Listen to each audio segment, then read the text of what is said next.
Nowadays, barely any business decision is taken without engaging customer data, which is harvested in various ways, with or without the customer's consent. However, it is emerging that some companies are misusing the data, and how it is kept is also a concern. A lot of data is being harvested by businesses for, among others, rightful reasons, because businesses must get information to innovate for customers.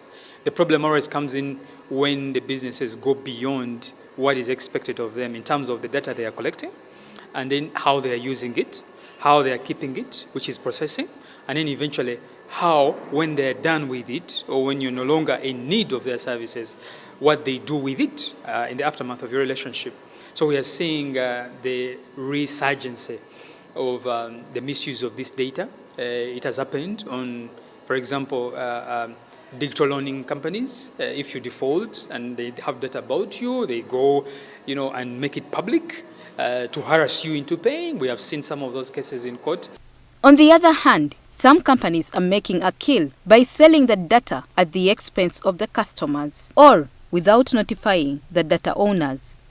We are seeing sale of data, unauthorized sale of data, because our good law demands that if you're going to use my data, you must have my consent.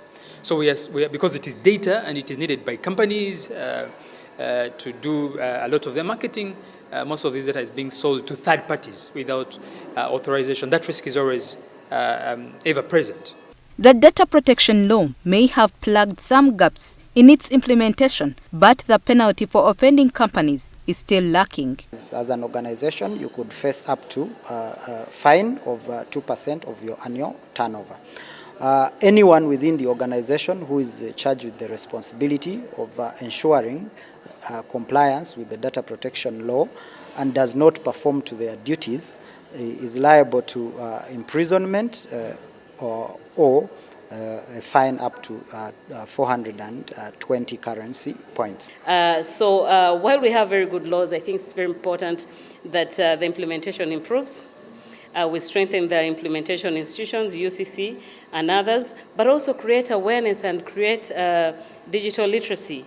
Data has become an essential asset for businesses, playing a key role in predicting customer behavior and informing decision-making. However, how data is collected, processed, and stored need to be properly regulated and streamlined. Rachael Nabisubi for NTV Business.